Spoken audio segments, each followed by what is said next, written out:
ಜೀವನದಲ್ಲಿ ಚೇಂಜಸ್ ಅನ್ನೋದು ತುಂಬ ಮುಖ್ಯ ಆಗುತ್ತೆ ಅಲ್ವಾ. ಅದು ಬರೀ ಮೆಟೀರಿಯಲಿಸ್ಟಿಕ್ಲಿ ಅಲ್ಲದೇ ಮೆಂಟಲಿ ಫಿಸಿಕಲಿ ಕೂಡ ನಮ್ಮನ್ನು ನಾವು ಬೆಟರ್ ಮಾಡ್ಕೊಬೇಕು ಅಂದಾಗ ನಮ್ಮನ್ನು ನಾವು ಚೇಂಜಸ್ ಮಾಡಿಕೊಳ್ಳೇಬೇಕು.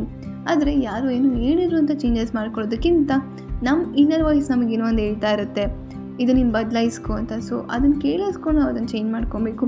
ಯಾವುದೇ ಒಂದು ವಿಷಯ ಆದರೂ ಅಷ್ಟೇ, ನಾವೇನೋ ಒಂದು ಕೆಲಸ ಮಾಡಬೇಕು ಅಂದರೂ ಅಷ್ಟೇ, ತುಂಬ ಈಸಿ ಇರೋ ಕೆಲಸ ಕಷ್ಟ ಅನಿಸುತ್ತೆ ಒಂದೊಂದ್ಸಲಿ, ಯಾಕೆಂದರೆ ನಮ್ಗೆ ಅದು ಇಷ್ಟ ಇರಲ್ಲ ಮಾಡೋದಕ್ಕೆ. ಸೊ ಇದನ್ನೇ ನಾವು ಒಂದು ಚಿಕ್ಕ ಕೆಲಸನೇ ಮಾಡೋಕ್ಕಾಗಲ್ಲ ಅಂದಾಗ ನಮ್ಮನ್ನು ನಾವು ಚೇಂಜಸ್ ಮಾಡ್ಕೊಳಕ್ಕೆ ಹೋಗ್ತಿದ್ದಾಗ ಫೋರ್ಸ್ಫುಲಿ ಮಾಡೋದಕ್ಕಿಂತ ಸ್ಟ್ರಾಂಗಾಗಿ ಡಿಸೈಡ್ ಮಾಡ್ಕೊಳ್ಳಿ. ಇದು ನಿಮಗದು ಒಳ್ಳೇದಾಗ್ತಿಲ್ಲ ಅಂತ ಅಂದಾಗ ಇದರಿಂದ ನೀವಿನ್ನೂ ಚೇಂಜ್ ಮಾಡಿಕೊಂಡು ಇನ್ನೂ ಒಳ್ಳೇದಾಗುತ್ತೆ ಅಂತ ಅಂದ್ಕೊಂಡು ಸ್ಟ್ರಾಂಗಾಗಿ ಡಿಸೈಡ್ ಮಾಡಿದಾಗ ನಿಮ್ಗೆ ಅದು ಈಸಿ ಆಗುತ್ತೆ. Always do what makes you happy. Welcome to my changes in 7 days day 2.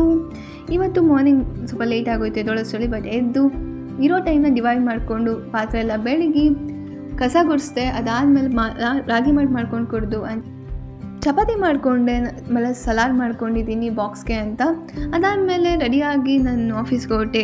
And ಇವತ್ತು ಇನ್ನೊಂದು ಏನು ಸ್ಮಾಲ್ ಹ್ಯಾಬಿಟ್ ಅಂದರೆ ನಾನು 2 to 3 liters ಆಫ್ ವಾಟರ್ ಕುಡಿಯೋದು.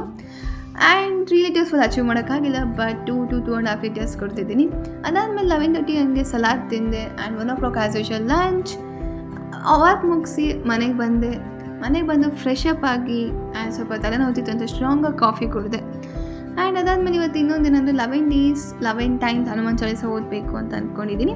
ಆ್ಯಂಡ್ ಇವತ್ತು 11 times ಓದಿದ್ದಾಯಿತು day 1. And next dinner prepare ಮಾಡಿಕೊಂಡೆ, ಲೈಕ್ ಚಪಾತಿ ಪ್ಲಸ್ ಸಾಂಬಾರ್.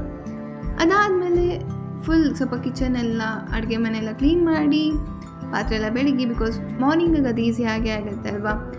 ಇದು ತುಂಬ ಈಸಿ, ಲೈಕ್ ಎವ್ರಿ ಟೈಮ್ ನಾವು ನೈಟ್ ಎಷ್ಟು ಕೆಲಸ ಮುಗಿಸ್ಕೊಂತು ನಮ್ಮ ಮಾರ್ನಿಂಗ್ ಅಷ್ಟು ಆರಾಮ ಅನಿಸುತ್ತೆ ನಮಗೆಲ್ಲ. ಸ್ಕಿಲ್ ಕಲ್ತ್ಕೊಳ್ಳೋಕ್ಕೆ ಸ್ವಲ್ಪ ಟೈಮ್ ಕೊಟ್ಕೊಂಡೆ. ಆ್ಯಂಡ್ ಈಗಿತ್ತು ನನ್ನ ಡೇ ಇವತ್ತು. Always love yourself, believe in yourself, take care yourself. Bye.